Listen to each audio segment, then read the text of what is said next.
thoughts and our energy are kind of like far out there. So let's just bring it in. Just invite your energy to come back home to you. Allow your breathing to start to soften.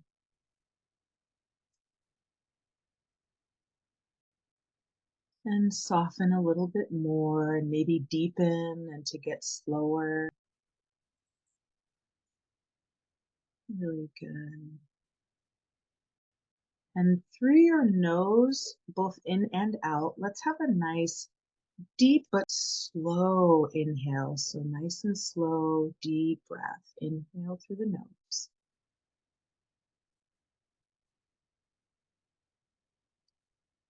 And exhale through the nose just as slow, maybe even slower.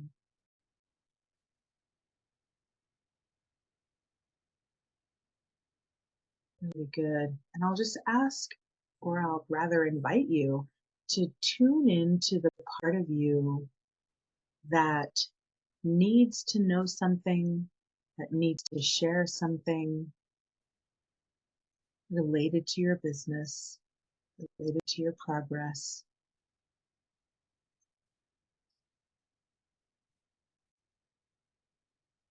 Trusting that whether you ask the question yourself or someone else asks the question, that you'll receive an answer at some point during this call together tonight. And I also want to invite you to turn on a deeper listening part of you so that you can not only gain knowledge from the answers to your own question, but to gain knowledge from the answers to the questions of others. Really good.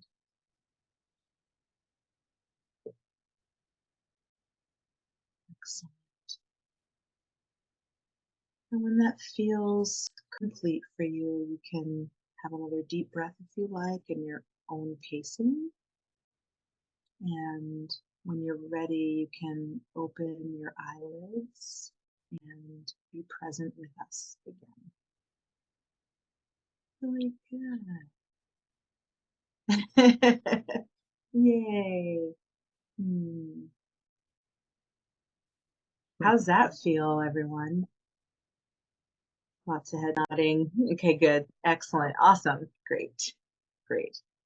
Yeah, I try to remember to do that for myself before the next thing in my day starts. So like as often as possible throughout the day.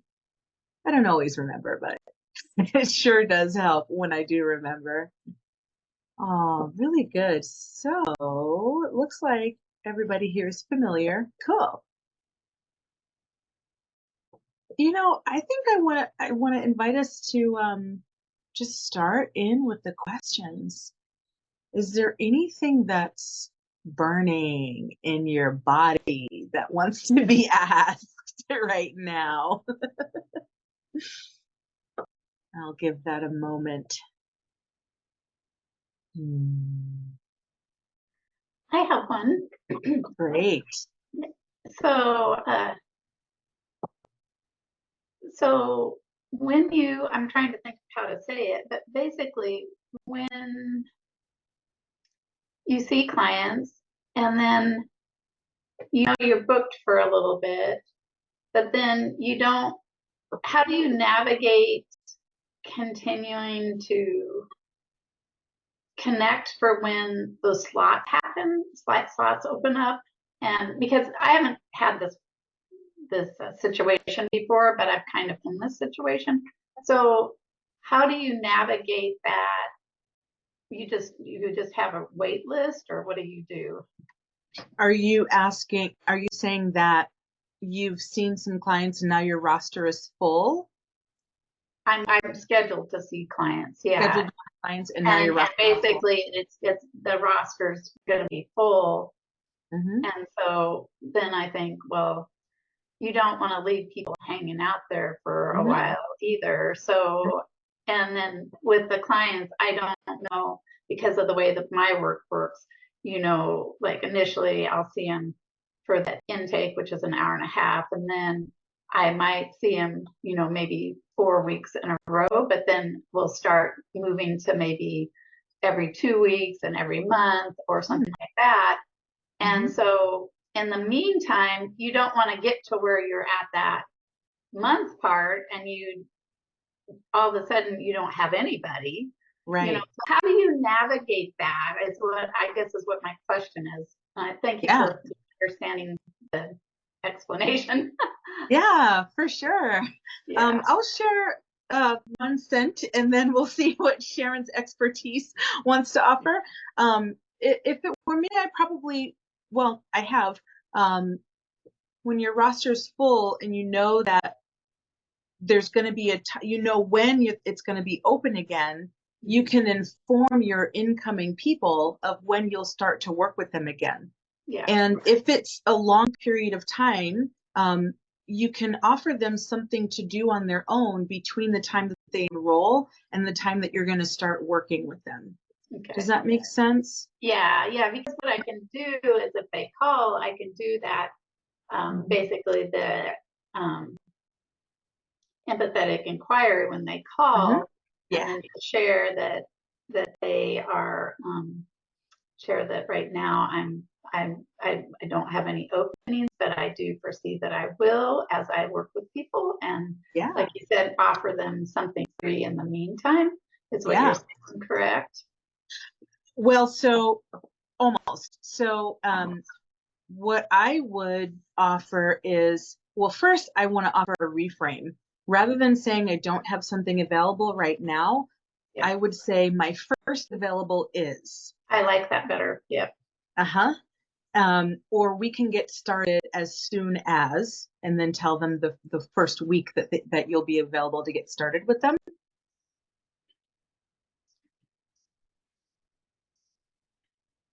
Yeah, and what's interesting with the clients that I've done the intake consult, and that is that I didn't tell them why, but I scheduled them towards the end of the month just because I'm still recovering and going back.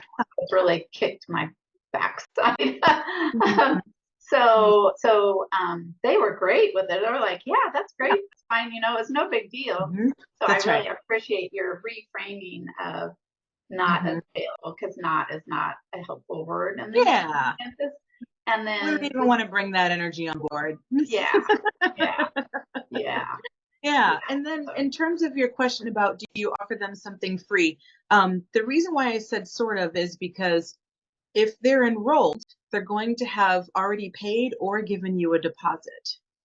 And then so it's not free, it's a part of the work that you're offering them.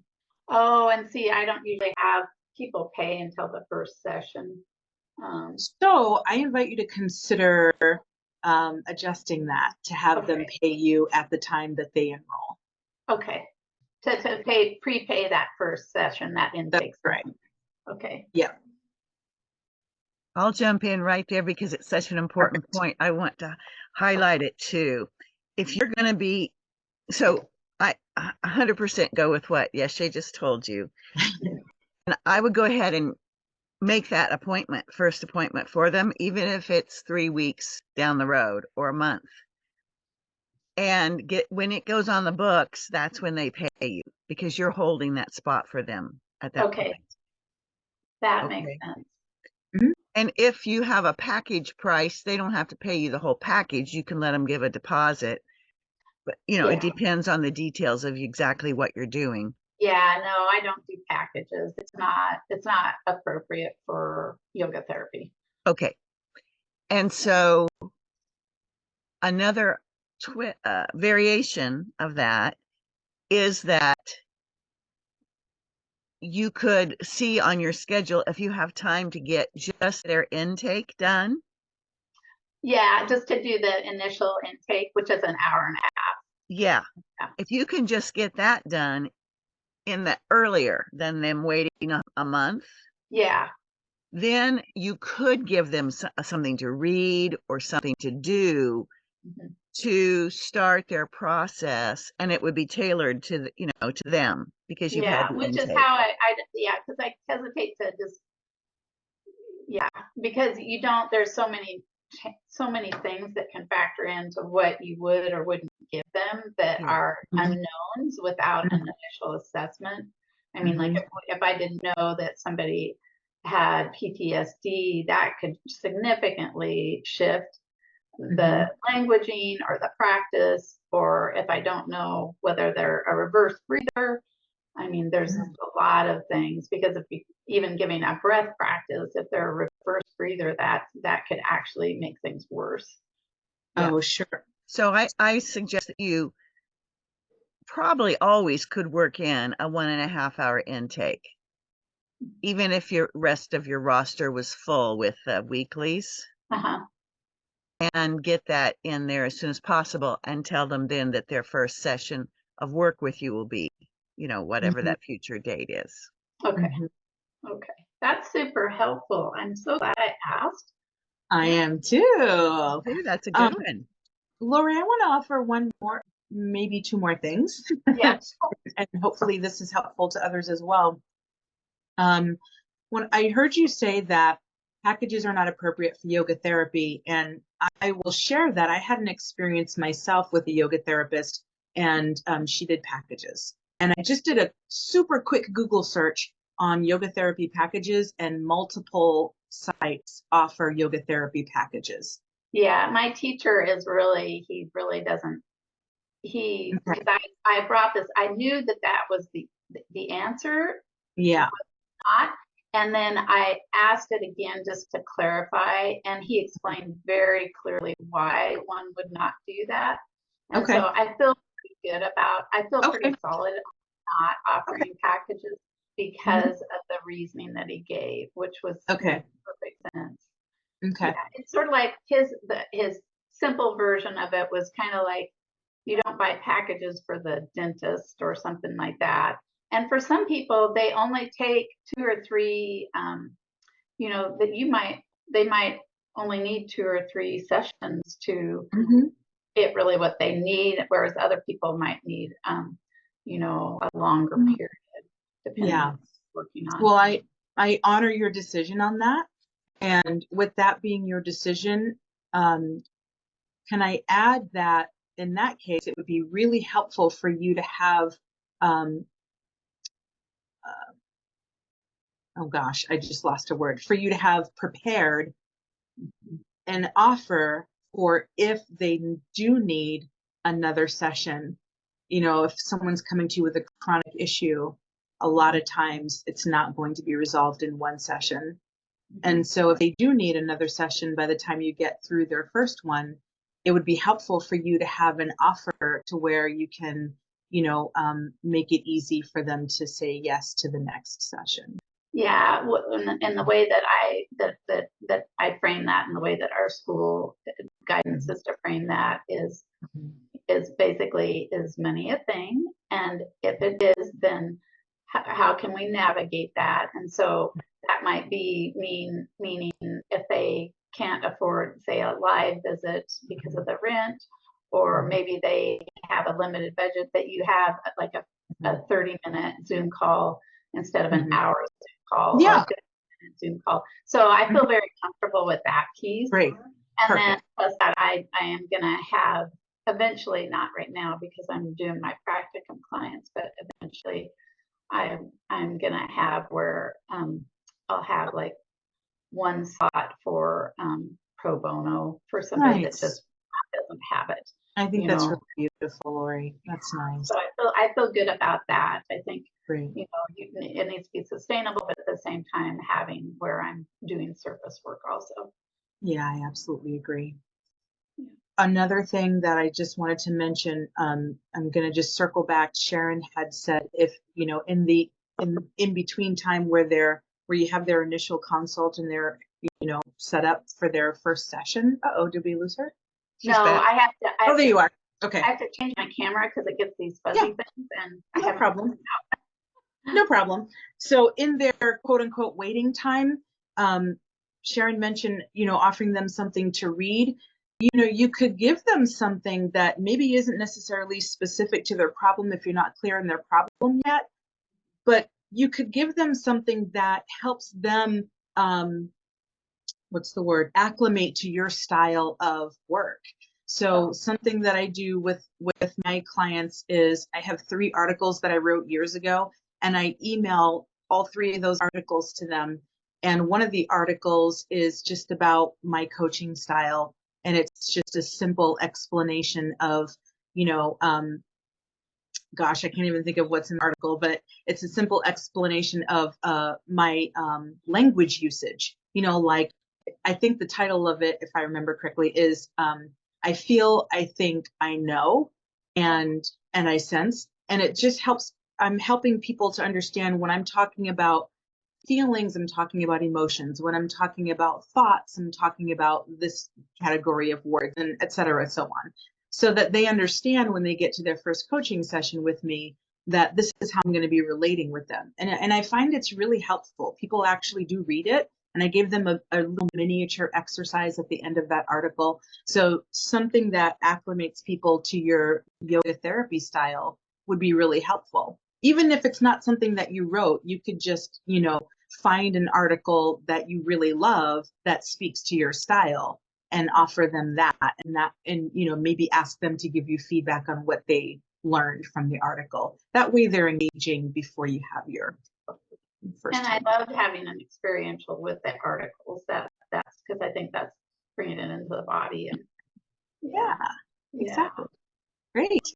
That Look at how rich your question was. I was hopeful. Well, it was to be very authentic. It was this, you know, it's like we're supposed to be growing, but at the same time, you know, that overwhelm can come when you're like, well, I'm not meeting people's needs, but I also have to meet my needs of keeping boundaries and healthy boundaries on what, you know, being able to have time for movement and my meditation and, you know, all the practices that I value that sustain me to serve well as a yoga therapist. So I'm not going to compromise that. But at the same time, how do you? So thank you. I really, really appreciate both you and Sharon's wisdom. And I took notes. Good. I hope others did too. And I hope others heard what you just said about boundaries and not compromising your own self-care and making sure that you have your needs met. So I just wanted to repeat that for all of us. And I do mean all of us because I forget too sometimes. Yeah, that's great. I'm going to expand on this just a moment for to take the lesson a little farther, and this is just for everybody. It might not even relate to you, Laurie. So it's just for everybody in general. When we get to the place that our roster is full and we have people still asking us for our services, in general, what you can do is raise your prices at that point.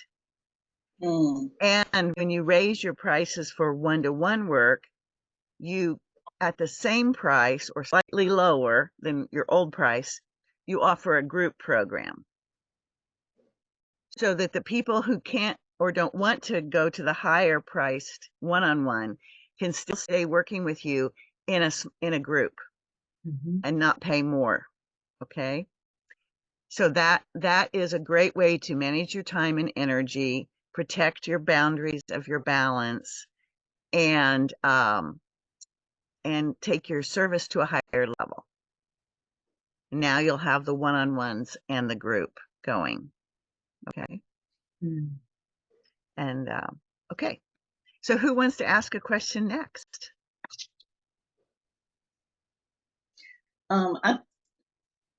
May I? Yes, please. I really didn't have a question, but I wanted to ask if I could share with Laurie.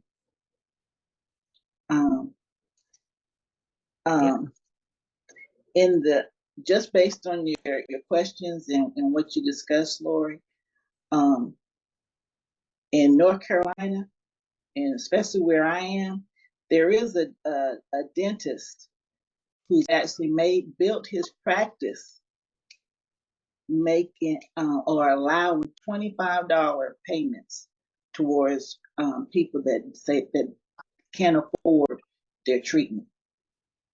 So I just wanted to share that with you because where there's a will, there's a way. People still have needs.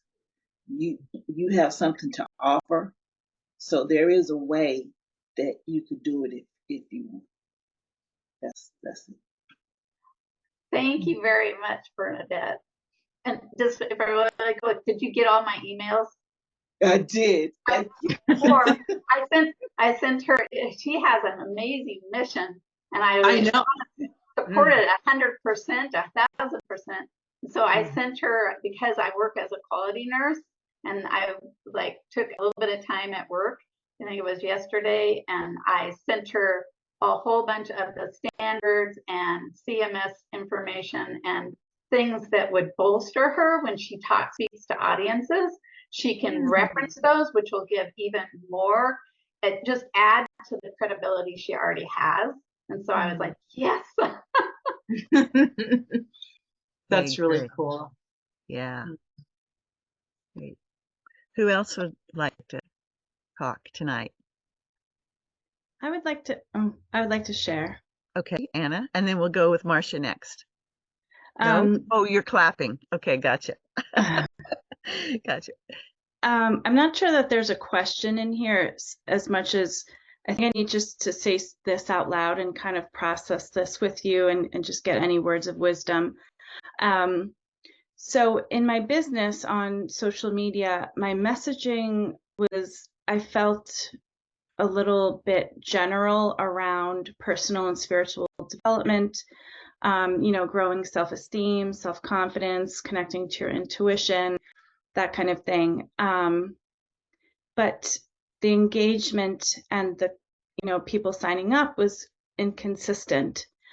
And of course, I'm looking for consistency. And as I'm going through the first module, I'm realizing that I might want to narrow down my focus to nurses and healthcare professionals with, burnout, compassion fatigue, stress, and help them with their self-care.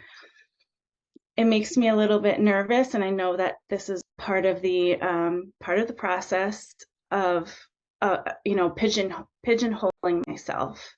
And I'm worried that because with everything I've shared in the past, I'm always getting ideas of what to say and what content to create and messaging to create.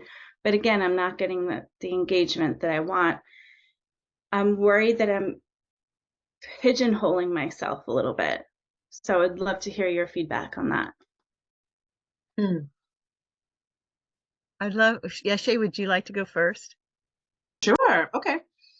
So it sounds like, Anna, that you're similar to what I refer to myself as multi-passionate.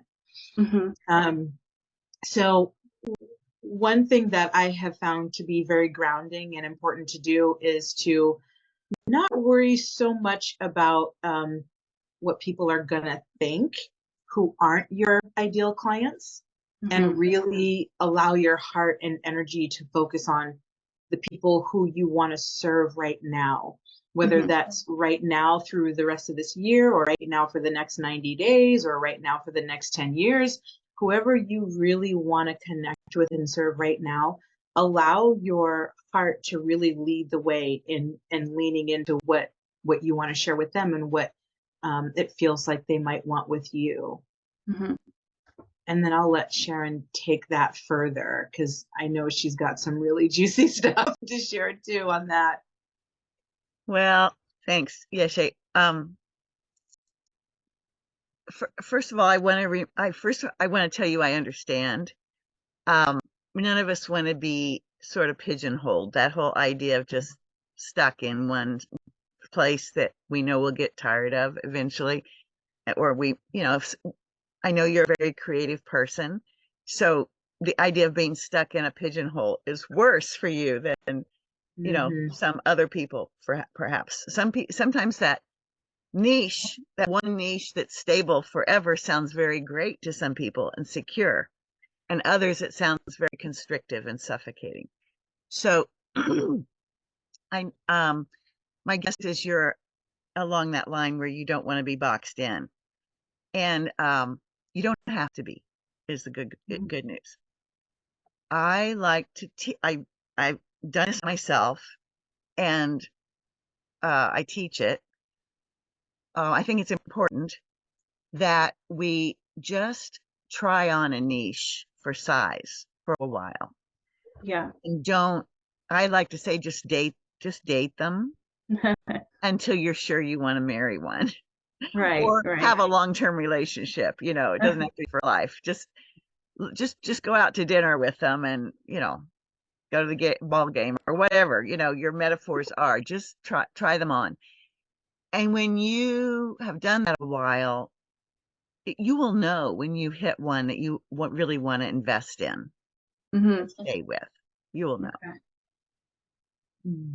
I've done that with lots of niches, and I really judged myself for a while when I would change my mind. And then I realized, no, that's part of my creativity. I'm a multi-passionate like Yeshe is. There's a lot of things that I think are very important and that I'd like to contribute energy to in the world. And I'm creative, and I don't like to be boxed in. So I've done a lot of things. But this incubator and the working with nurses is a big enough vision, and it's got enough sides to it, and it's so much in my heart and what my life experiences led me to, that I feel like this is going to fit me now for the rest of as long as I want to work. Right. So but I let myself get to this place very organically. Mm-hmm. Okay, so I think it's a combination of what Yeshe said, which is like, forget about what it looks like to other people. Just trust yourself. Mm-hmm. And even forget about what it looks like to yourself, as far as don't judge yourself. If Right. you're going after one focus for a while, and then you realize, wait a minute, there's a much better focus right Mm-hmm. here. It's just a little bit of a pivot. Usually it is. It's not like you've gone from one project to 180 degrees opposite. It's not usually like that. It's usually like a zigzag pattern of a little bit of a pivot. Right. And so everything you've learned, though, along the way to get to where you're ready to pivot again is usually still very useful in the next stage. So, yeah, I wouldn't worry about it. Most people, when they start their business path, will change their niche several times before they find their groove where they really can sink their roots in. And that's okay. Thank you. That's really helpful. Yeah, I'm trying to, I think I have that perfectionistic side of me that's saying, no, I've got to pick the exact right one now, but I'm trying to talk myself out of that. But I want to, bring in all the pieces that we talk about. What am I passionate about? What am I going to have energy for? But also, what do other people need, and what are they going to pay for? I'm just trying to stay open-minded to all those pieces. Yeah, you might even want to make a drawing of that. I suggest you do. Like, on one side, put a circle of all the things you're passionate about, and then put another circle of the things that people are looking for help with, and see where the overlap is. There's probably some part that of those two spheres that overlaps. Right. Yeah, if you could also, I think this is even in one of the modules, but the diagram that Sharon is explaining is an ikigai in Japanese. And there's a lot of nodding heads, so lots of people know about this. And it's really cool to do that, because it becomes really clear without, beating yourself up about things that are going on and in your head over and over. You can just put it right on paper. A question. Sure, Marge. So Anna's kind of original, when she started talking, was about how she's not getting any hits on her meet, like for her client base, and so I guess I'm still a little lost on how what you guys just said will help her attract clients still. Yeah, we kind of went into the one. I heard her say two things, and we really addressed one, but Yeah. we left the other. True. For that part, the biggest key is to be focused on the problem that the people are struggling with, and asking about who's struggling with this problem, or or do you know somebody that's struggling with this problem? So you first get their attention and find out if it's you're looking for relevancy to what you have. Right. Nobody wants to hear about something that's not relevant to them or somebody that's close to them. They just, rather you go away, because we all bombarded by so much all the time, right? So you get their attention, and then you find out if this is relevant, and only then you ask, would you like to hear about this? Because we're consent based, right? That's the Right. respectful thing. And then if they say yes, then you share that you have a service or program. So this kind of goes then with my question of, as I'm trying to figure out how to fill my roster, I'm thinking back to the some people that I talked to back in August when I was originally doing like empathic calls and like market research, whatnot. And there are a couple organizations that are like in the back of my mind that were models of like workplace wellness, and they are training their supervisors and leaders and kind of have shifted culture because they value the training and investment in that for them. Would it be appropriate? Could they be people I could go back to and just be like, hey, I know you're already doing a lot. And I just wanted to share that if I have created a service, if like burnout and resilience or whatever, it's word it better, is something that you're wanting additional training or support around, let me know. Or would that be like not cool? Everything's cool if it's said the right way. Yeah, I know, that's right? right. So you could do that depending on your relationship with them. The way I like to approach, if there's a big company, like if I'm a solo person working in my small way, and there's a big company that I want that is already doing what they're offering it company wide, and I'm just kind of doing small things, I would be curious about what are they doing? Do they need some help, with what they've already got going on? Mm-hmm. And seeing if they do, then, you could bring your skills. They don't have to train you. On the other hand, you're going to learn a ton to be working in a team like that. And there can even be benefit, for you to just even have conversations around that, to hear more about their programs. Mm-hmm. And definitely networking with the people who are managing and running their programs for wellness, finding out where they're getting their information, like what's the cutting edge on this? What have you found is working? What have you tried that didn't work? There's so much that you could learn. Mm-hmm. And in exchange, do something for them so that they're going to remember you. You want to be memorable to them, then, and let them know that if they want some more help, they're expanding or anything, you're available to be contracted for a while. That's the way I would approach it.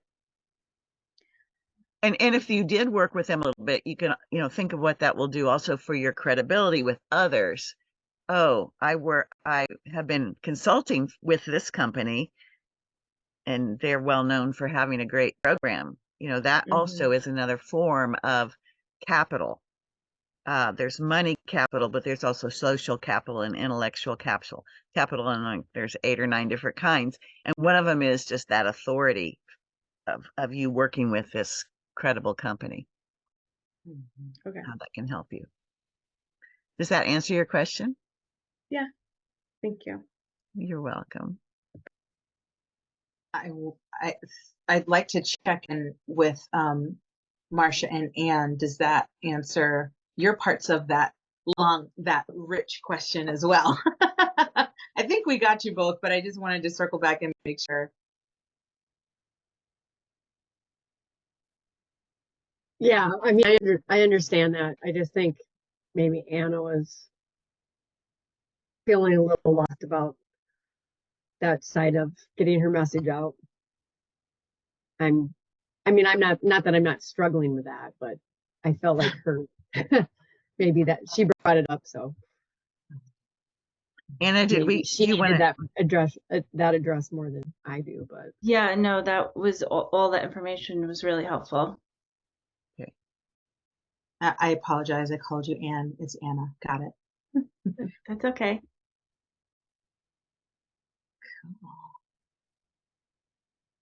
did I see another question or hand come up anywhere? Just somebody? Yeah, Yeah, me. I'm just really grateful for this conversation now, and it's just really cool to be on this journey together. Yeah, so what I'm celebrating now is that I found something that looks like a perfect niche. So I've been dating sort of the niche that Anna talked about, the one with helping nurses with burnout and stress, because that is a real problem, a real issue for a lot of people. And somehow it didn't work out between me and that niche. For now, at least. So, but I've been listening to the people that I talked to and the people that showed up at my events online and people who react to things that I post and stuff. It seems like they were looking for pain relief. So I just decided to try that out. So, and I got a lot of response to that, and I had, I don't know, maybe 11 or 12 empathetic inquiries, and I signed up, one for the painless in 1 month, and another one for something else. Yeah, so that feels really great, and it's just that this thing is really helpful, and it helps fast, and I'm so amazed by what's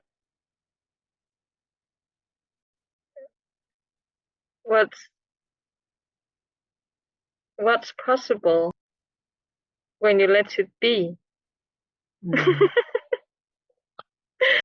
Yeah, so that is just really, yeah, a great relief and gratitude. So my next step, I'm not really sure, but I feel that I have to invite, like, be more inviting, and maybe what I envision, I don't know, is that I could share something like a like a mindfulness guided way of experiencing the wellness beyond the pain. And I've done that before, but it wasn't high quality. But I just feel that by sharing that, like, that one approach that I know will not work will be talking people into, you need to try this. And people that I know would also come back to me with questions like, how do I talk my relatives into trying this angle, because I don't know if they believe in spirituality or whatever. So it's like, this is a way of getting around, like, just giving people an experience of the thing that I know without having to meta complex explain it. Yeah.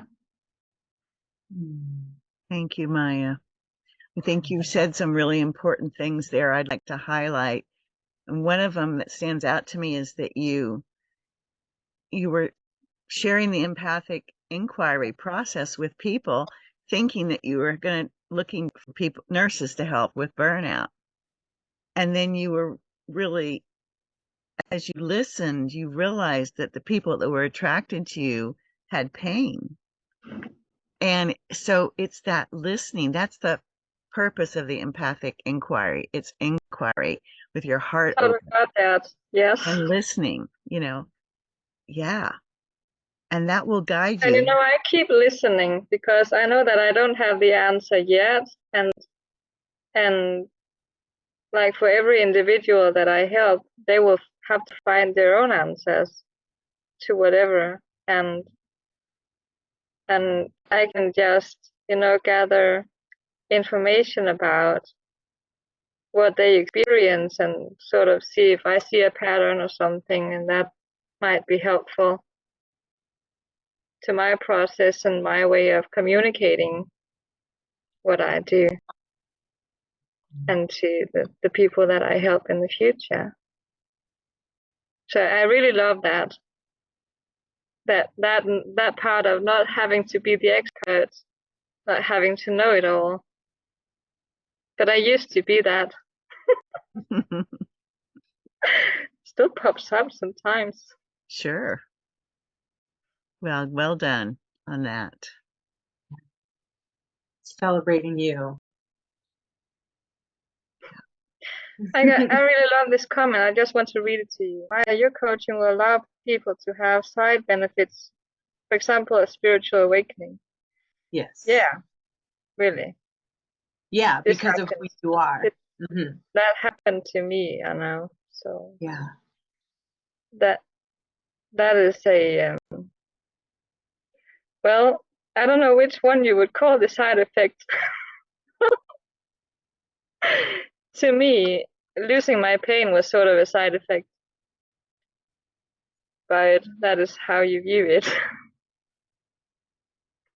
But you were looking to lose your pain, right? You weren't looking for the spiritual awakening. I was too. I was looking for both. I saw that as being connected. Okay. Yeah. So you got a double gift, a double result. We have several people on the call that want to serve in spiritual awakening ways. It helps on a lot of stuff, all the side effects of that is just awesome.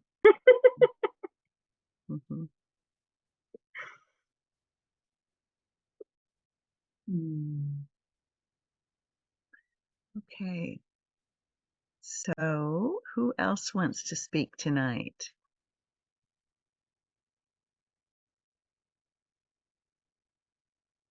Go ahead, Antoinette. You're muted. I know I couldn't find the mute. My mouse wouldn't work. I feel like I should share. I'm starting over, right? And like you, Maja, I feel so grateful to have this group and this support this time.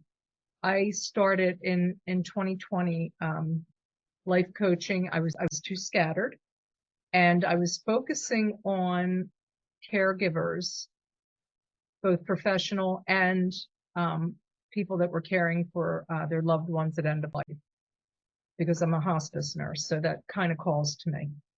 And I didn't narrow it down enough, so I was kind of all over the place. I did get clients. Most of them didn't want to pay full price. They had one reason or another that they couldn't afford me. Because I was starting out, I did it for less money. And I think, now that I'm listening, and I think where I went wrong, and where I'm going to consider this, is there were Beata nurses was one of them that I was doing groups for but I was working for them. So that's how I got my in with them. I was doing groups for their nurses after their monthly meeting. It was called good grief, it was about compassion fatigue and burnout and how to take care of yourself. And it was, you know, an 8-week, you know, started with nutrition, and we talked about, you know, nature, and we did meditation, and, you know, just went through. So when I started doing that, I started reaching out to other home cares, hospices, because that's what I know. And I kind of boxed myself in, didn't go anywhere. I didn't follow through. I crumbled and took a job. Here I am, still hanging on to my website and not sure, you know, now if I want to go back to that same niche, or, you know, maybe take a portion of what I did. I still have my website. I look at it and I have to leave because I can't stand looking at my website. You know, it's just not me anymore, you know.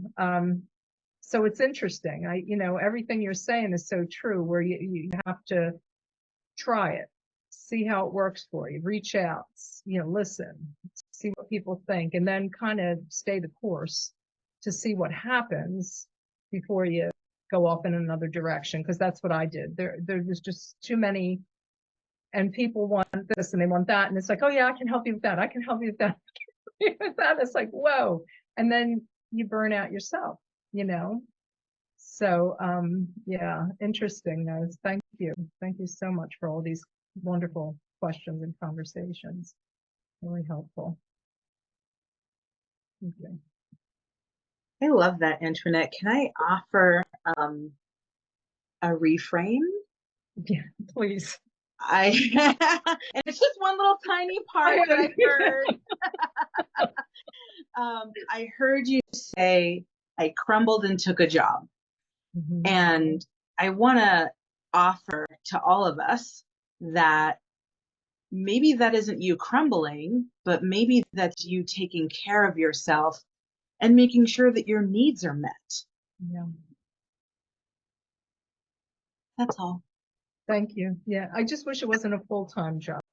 I need to cut back. Yeah, because I never gave up the dream, you know, and I want so much, you know, not to be working for someone else.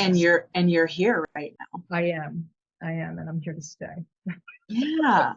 Yeah. And you didn't crumble. You're right. No, I actually got strong. I did what I needed to do. You're right. Thank you. Thank you for that. It takes courage to start a business. And also, if we find that it's not coming together and our cash runway is short, we're not going to get our business off the ground before we hit the end of the cash runway. It takes courage to then stop the business, shift, get a job. And, you know, because it's both are a big deal to go into business and then also to put it on pause. Right. Not know for sure if you're going to get it back, even though it's your dream. Those are really scary and hard things to face. Yeah. And it's also okay. You know, especially if you were trying to do it without having a clear roadmap and a clear guide to help you on the decision points that you came across. And, you know, it's very hard to do it without those two things. Yeah.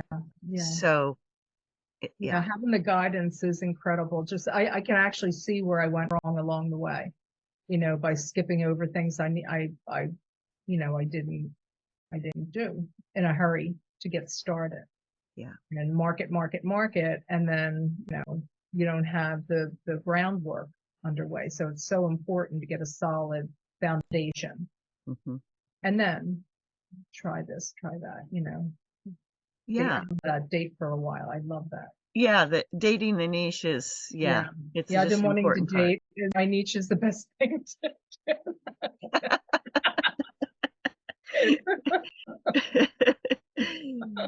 do. Yeah, thank you. You're welcome.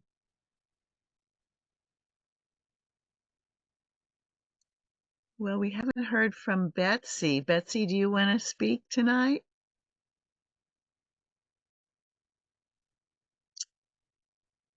Hi. I don't know if you can hear me. Is it really quiet? it is quiet, but when you right at the end you were easier to hear. Just kind of speak up, project. Sure. My microphone is not great, and I don't have the external one. Thank you.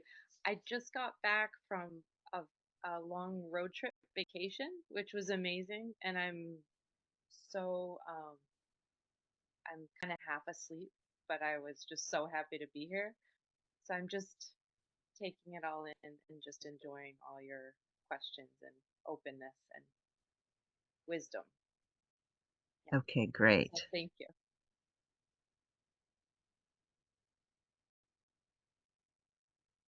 Laurie, you're signing off. Okay. That's fine. And we're glad you could be here. And everybody, we're glad you could be here.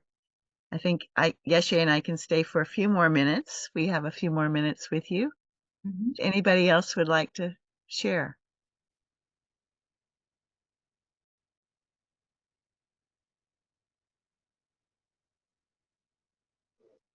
Any words of wisdom about getting out and meeting people who might actually be interested in what you have to offer? Yeah. In the incubator, there's a little script that you'll come to that helps you just put together something real quick and easy and non-threatening to either you or others, about how to just say what you're doing and see if they're interested. It's kind of like the model I mentioned earlier. Get their attention, see if it's relevant, and then ask if they'd like to hear more, or ask if they know someone who would like to hear about what you do, and then follow up on that. And you can literally, something that's that short and sweet, you can offer to every person you meet. The grocery, anywhere you are, online or in person. And that's when you can try on. That's the easiest time to try on different niches, is when you're just out there talking to people. And so I'm not remembering all of your ideas right now, Anna. I know you shared them with me just recently, but you can just ask. You can say, today's my day for wellness, stress reduction or something. And everybody you meet, you ask them about that. And the next day you can experiment with a different niche. You can really mix it up. And you'll find what lights you up inside when you talk about it. And you also find what people lean in to hear more about. That's what you're looking for, is when you have both of those happen.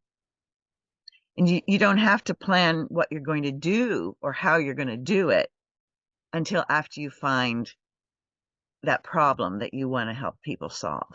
That's the first step. And ask them about the problem. That's what we do in the listening. I think you're in the lesson now about listening. So when you offer, you identify a problem that you'd like to help solve, then you're just going out and asking people, do they have the problem? And if they do, what have they tried that didn't work? What are they looking for? There's a whole script of a very nice, friendly, respectful way to ask questions and learn about the people that have that problem and what they want, what they're looking for. And all of that is like your research before you're offering something for pay. First, you're looking for the heart of service and what are people needing help with. Does that answer help you? Yes, it does. I think the other piece that I'm also asking, and maybe I wasn't clear, is logistically, physically, where is everybody going to meet people? Okay. Well, let's go around in here. I mean, it's going to be different for different people. So, and I'll start because, for instance, this may be a different example than what yours are, but Yeshe and I just gave a webinar last week.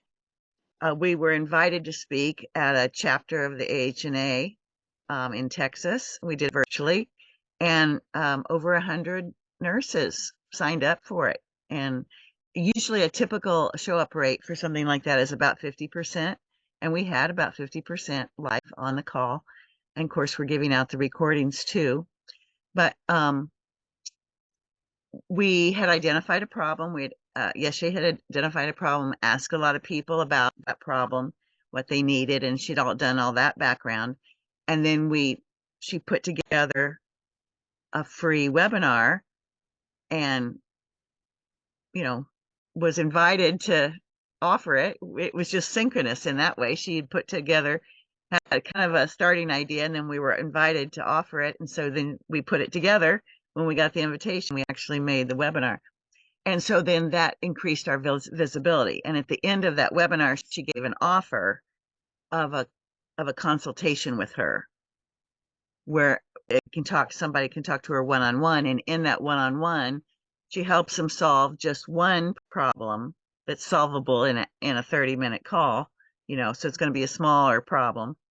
But then she also says, if you'd like to work with me to solve your bigger problem, here's how you can work with me.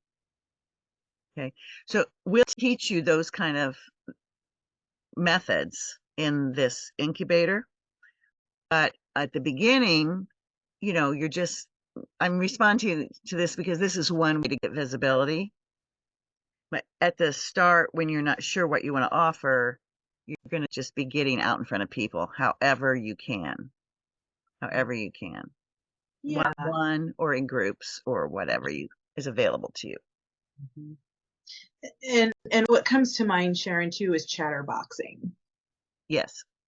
Mm-hmm. You want to share a little bit about that? Sure.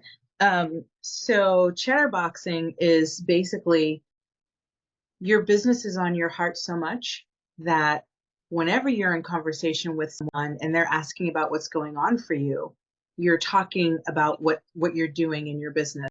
You're talking about, I'm really leaning into what do people want and how it matches with what I love to share, and this is what I've discovered so far, or that's just one example out of millions, but, just allowing yourself to be authentic and talking about your business, talking about what you love about what you're doing in your business development, and literally allowing that to percolate into every conversation that you have with someone. Mm-hmm. That's why it's called chatterboxing. It's just because you're talking about it with everybody in some aspect. Yeah. It's your thing that you're sharing with whoever you're talking to. Mm-hmm. I'll say too that chatterboxing actually works, and I'm glad that this came up because I probably don't do enough of it myself. And it's when I have been focused on it, I've had people that I never would have thought would inquire about my services ask for, well, how do I get a consultation with you? Or how do I get a session? So it can be sort of magical. And I feel like the quote unquote trick, or I'll call it the magic of chatterboxing in my heart is that it's not about educating someone, trying to pressure someone, convincing someone, or anything like that. It's just genuinely sharing with them what you love about what you're developing and allowing that love to be clear. Mm-hmm. And asking questions. Yeah, and asking questions, right. So if it's relevant to them, you ask, well, would you like to have a conversation about that? I'd love to hear more about what you're struggling with. Exactly. And then you plan a time to have that conversation. And that's when you do your inquiry. Mm-hmm. Okay. Or if they say, well, I know somebody, my sister is really having this problem. Oh, would you like to give her my contact information? Mm-hmm. So you're always asking, are they interested or do they know somebody who's interested? Mm-hmm. Okay. And focus on the problem, not how you solve it. Mm-hmm. Okay. That's a big key. We usually want to focus on how we solve it. Like I'm a yoga therapist. I'm a I have this tool, I have that tool. That's not important to people until they first tell you they have the problem, and and you listen to them about their problem. Then if they feel seen and heard and so on, you can ask them, would you like to hear how I do that? It just becomes natural if we are always asking them, do they want to hear, instead of just pouring, the fire hose of words on them. Yeah. Does that help? Oh, let's hear from other people. How else are you getting, there's obviously social media, but how else are other people getting visible?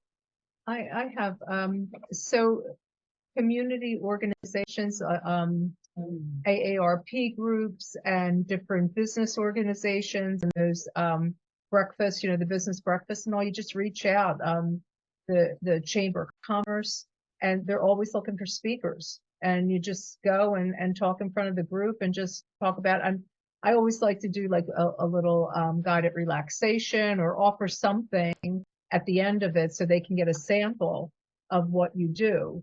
And you'd be amazed at how many people, want to talk to you afterwards, and, take your card, and yeah, that's one way to reach large groups of people at one time to talk about, and you have a captive audience. Yep. Yeah, that's a good one. It's a great one.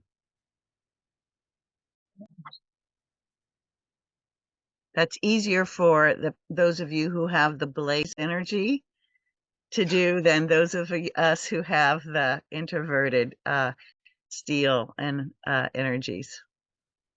True story.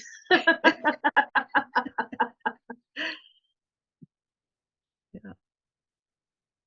A little networking, or little thing I'll just add on to what you said, Antoinette. When you're any place and people are asking for your card, it's more important for you to get their card than it is for them to give you yours. Give them yours. Because how many of us get a bunch of cards after an event and we think we'll follow up and we don't, But if you get their card, or you put their contact info in your phone, then you can follow up with them. You're not dependent on them following up with you. And it puts you in more of the power position, not power over, but just power, to act and to connect with them, and have that connection, keep nurturing that connection rather than being dependent. So yeah, always ask for if they ask for your card, you can give it if you have one, but the biggest thing is get their contact info. Ask them for that. Well, our time is up, and I actually have someone who just entered the waiting room, which is sad, and she's in another country. So here's Betsy says, I found working at the front desk at a neighborhood wellness clinic was helpful. Yeah. So yeah, lots of ways to get into your audience once you figure out who your audience is, for sure. This would be a great conversation to keep going in the Facebook group. Agreed. So Anna, we have the Facebook group. You could ask it there, and you're going to get answers from a bigger group, a bigger number of people. And I encourage you to do that. So I'm going to shift over and admit this person who's coming in and visit with her a little bit. But I'll say good night to all of you. Okay. Thank you so much, everyone. And if you did have a question that didn't come up, please also post it in the Facebook group. I'll be in there this evening. Great. Thank you, Yeshe. Thank you so much. Thank you. Good night. Good night.